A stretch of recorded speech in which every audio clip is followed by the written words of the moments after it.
Yo, wow. What's up? What's up? What's up?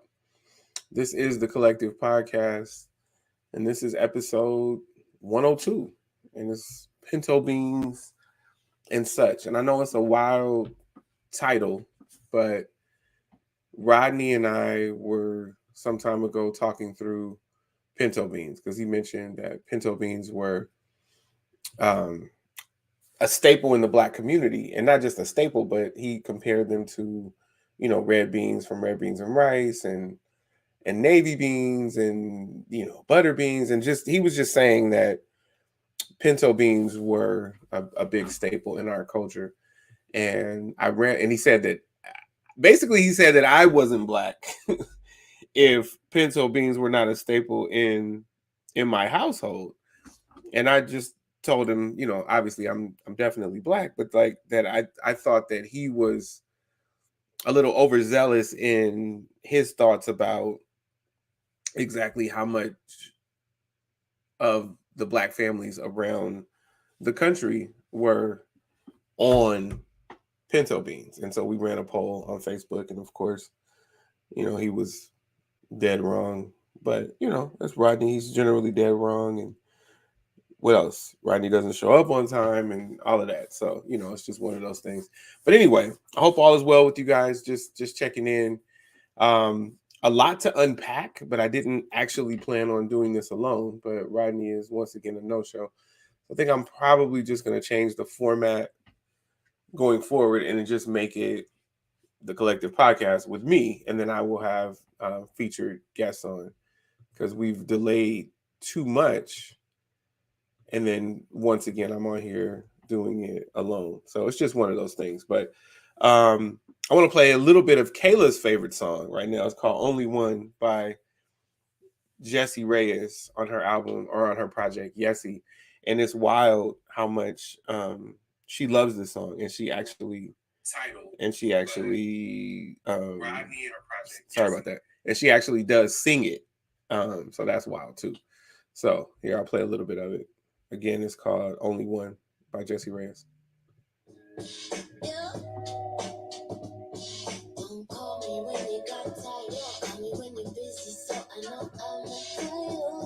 And she actually sings Priority right there, and Jessie sings it a couple times, but then Kayla will jump into that. So real interesting situation. But anyway, I just wanted to check in and see how everybody's doing. And I mean, I don't even remember the last time that we were on, but again, a lot has happened. Like, I think we were still in baseball season. So who won the World Series? The Houston Astros. I mean, you already know this, but shout out to Dusty Baker for getting that done.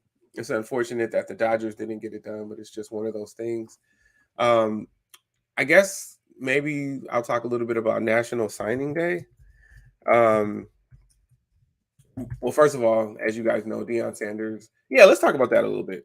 So there's a lot, especially in my community, about Deion Sanders leaving Jackson State to go to Colorado. And I really don't understand all of the uproar about it. I mean, Deion Sanders is an FCS coach. That means Football Championship Series, which means he officiates in what we used to call, not officiates, coaches in what we used to call 1AA.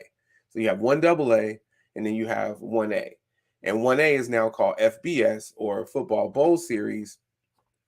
And Football Bowl Series is your Power 5 conferences plus your Group of 5 conferences. So it's 10 conferences.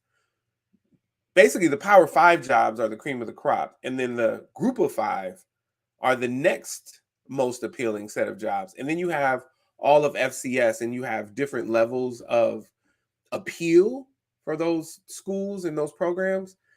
But outside of North Dakota State, which is an FCS powerhouse and pretty much wins the national championship every year in their playoff series, I don't see any other FCS coach not wanting to go to FBS, including but not limited to Deion Sanders. Like, it just makes sense that when you are FCS, you want to get to FBS. And not only did he get an FBS job, not only did he get an FBS job, Shout out to Michael. I think he'll be successful. I think he'll continue to be successful. Right. Um, Here's the thing. Not only did he go to FBS, which I told you is 10 conferences, but he wound up in the Power 5. He wound up with a Power 5 job. So again, remember, most appealing jobs in college football are Power 5 jobs. And then you have different tiers within Power 5.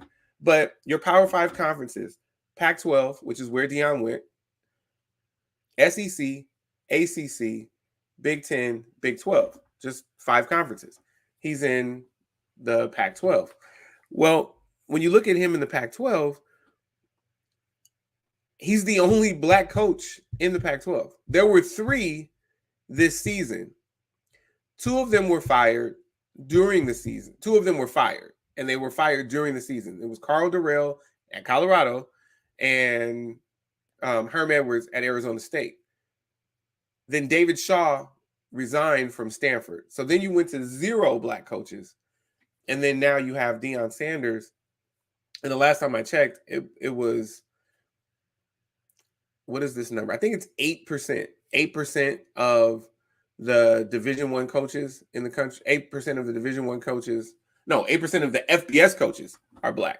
So it's not a big number at all. And so when we tear down, as a culture, when we tear down Deion Sanders for making that move, it's just something that I don't understand. And then people say that he jumped ship and all that.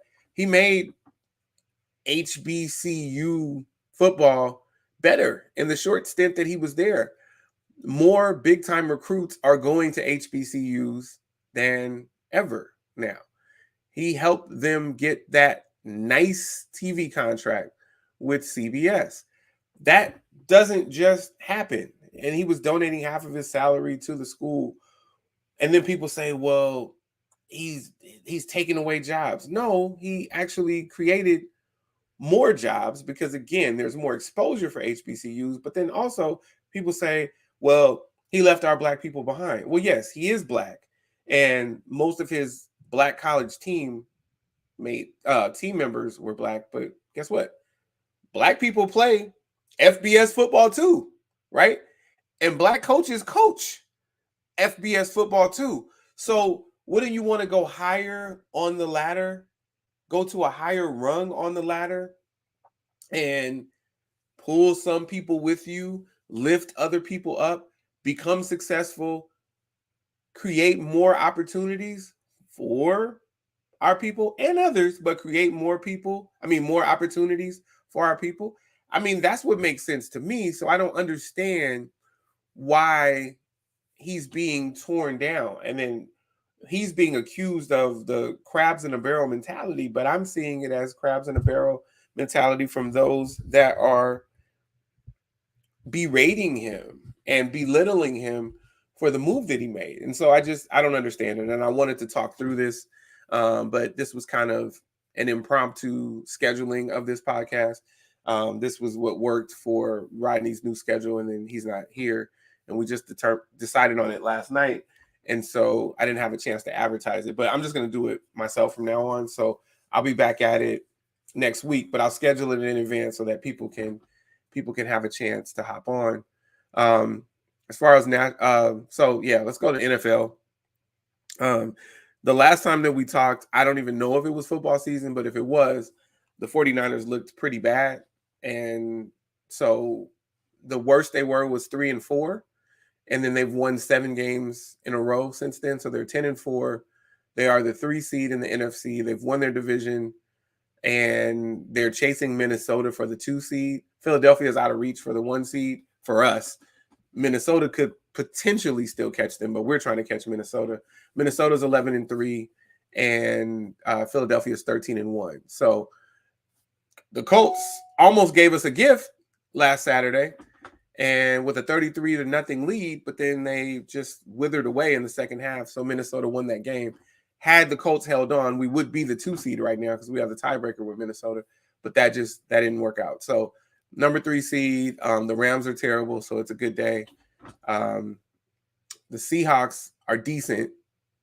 They started off better than us, but now they've settled in at 7-7, and so they're still trying to make the playoffs. The entire NFC East looks really good.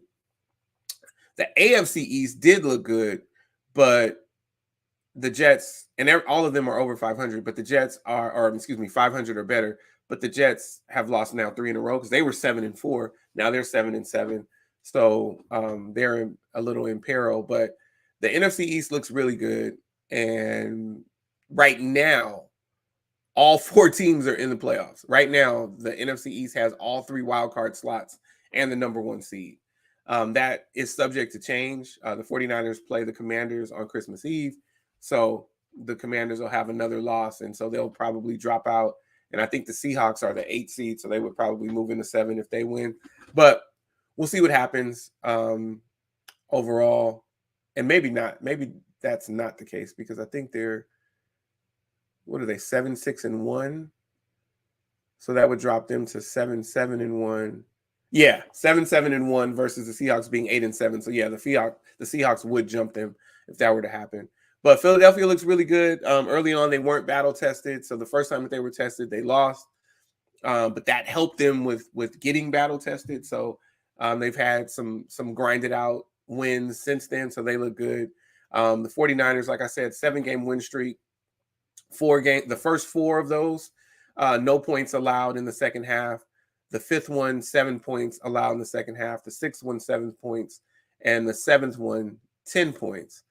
So it's kind of been laughable in the second half for the 49ers, giving up 24 points overall in the second half and scoring, I believe, 21. And it would have been 35, but 2 of those touchdowns were called back because of roughing the passer fouls. So 49ers look really good. Philadelphia looks really good. I believe that's your NFC Championship game, folks. We'll see what happens and see if the 49ers can take that on the road. In the AFC, Lamar Jackson is injured, and so you have Tyler Huntley as the quarterback, and their offensive coordinator is under fire. So they've lost a couple. Hey, what's up, Dietrich? They've lost a couple since Lamar went down, and the offense seems to be pretty pedestrian right now. So they're not vying for the 1 seed. I want to say they're the 3 right now. Buffalo's the 1, Kansas City's the 2. Yeah, and they're the 3. And then the 4 seed is laughable. It's like whoever wins. It's kind of like the 4 seed in the NFC. So whoever wins, whatever division that is with Jacksonville, the AFC South. AFC South is ugly. The NFC South is ugly. So both of those will probably be division winners that are under 500.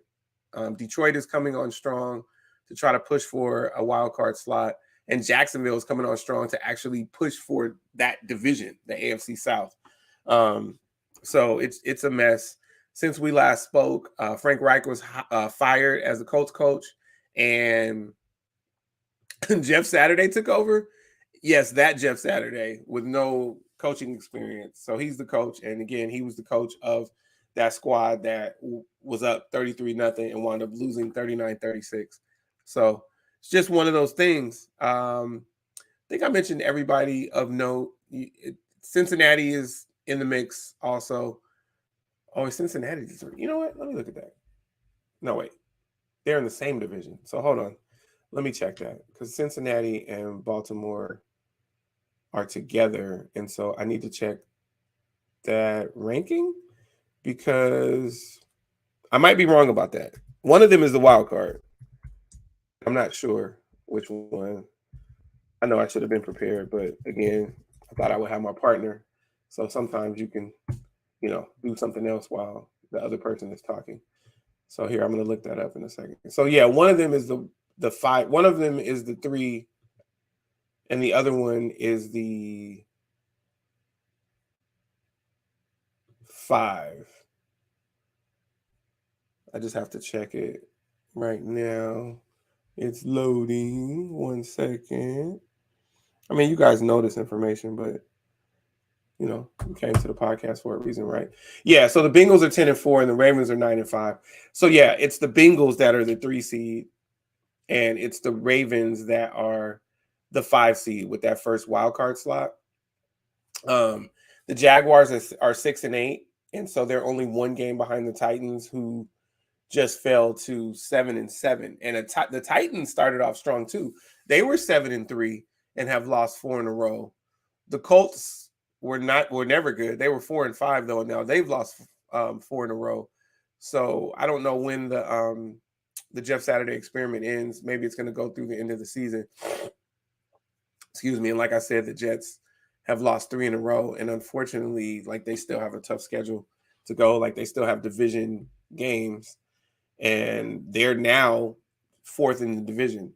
So they've got the Dolphins to end the season, but they have to play the hot Jaguars, and they have to play the Seahawks. So they have the same record as the Seahawks, 7-7, and like I said, the Jaguars are 6-8 and trying to climb. So, that's tonight's game, the Jaguars and the Jets. That's tonight's game. So we'll see what happens with that.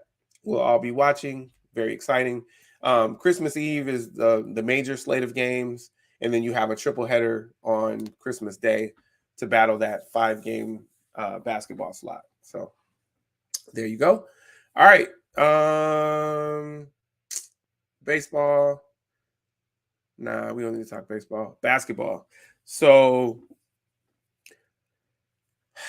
the Lakers started off terrible, and now they're just bad. So that's an upgrade. You know how you have like the injured list and you have like out, and then you get upgraded to questionable. So the Lakers were out, but they got upgraded to questionable. They're not probable and they're not playing, but they are questionable.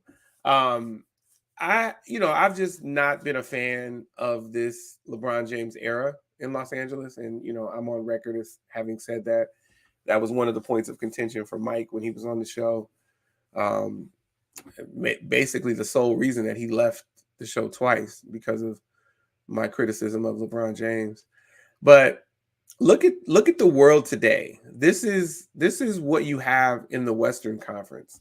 The Denver Nuggets are at the top of the mountain, tied with the number 2 Memphis Grizzlies. The New Orleans Pelicans are 3, and Phoenix is 4. The Clippers are looking to own LA. They're the 5 seed, and then Sacramento is 6. And then you know how you have the 7, 8, 9, 10, and they have that whole play-in situation. So right now you have Portland, Utah, Dallas, and Minnesota in those slots.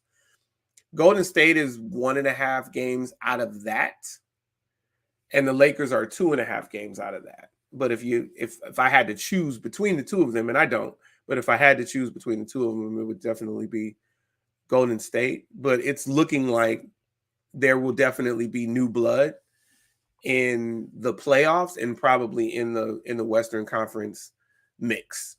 Phoenix is the only one Phoenix and Memphis are the ones that were top 2 seeds, top 2 or 3 seeds that are returning.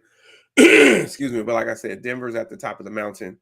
Milwaukee's on top after Boston was on top of the league most of the season. Milwaukee's got the best record in the NBA. But those Cleveland Cavaliers, those pesky Cleveland Cavaliers are only 1 game out of first in the East. And don't look now, but the Brooklyn Nets are surging. They're climbing. They've won 7 in a row. Philly's won 6 in a row. Those are your 4 and 5 seeds. And the Knicks are 6, 7, 8, 9, and 10. Miami, Indiana, Atlanta, and Toronto. So, again, we'll see what happens with that. For our playoffs, we have, for going back to college football, we have TCU. Nope. No, we don't. We have Ohio State at Michigan. No, we don't. We have Ohio State at Georgia, sorry. And we have TCU at Michigan in those bowl games. And the winners of those 2 games will play in who knows who the sponsor is this year, but the BCS National Championship game. Yeah, I forgot what the FBS. Yeah, I'm sorry, the FBS National Championship game. So that'll be that. Yeah, I think that's pretty much all I have today. Just want to get you guys caught up. I wanted to talk more extensively about Pinto beans, wanted to debate it, but like I said, oh boy, is a no-show. Happy holidays to everyone. I hope all is well with everyone.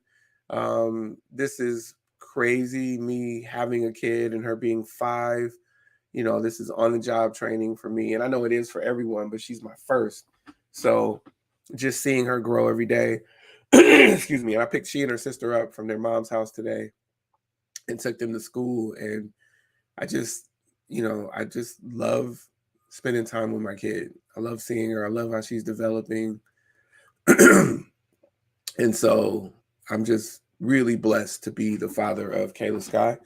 And I just want to share that with you guys. And I'm hoping that you guys have great families and great family dynamics also. Yeah. And just, happy holidays to everyone. Merry Christmas, happy Kwanzaa, happy Hanukkah, happy holidays.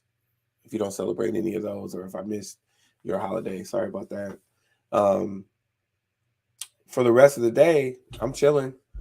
Like I said, I'll watch football tonight. I'm about to go get some breakfast, and I will schedule the next podcast for next week.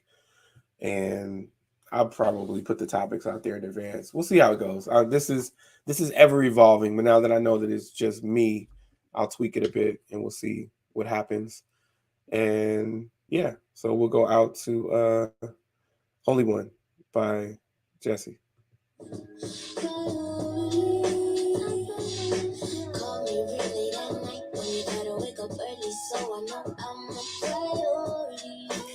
Hey, so check it out. I appreciate you. This is AC from LA signing off from the Collective Podcast. I appreciate you guys checking in, or if you're watching the replay, thank you. Thanks for watching the replay. Leave some comments. Keep the discussion going. Thank you. I'll check you out. Peace.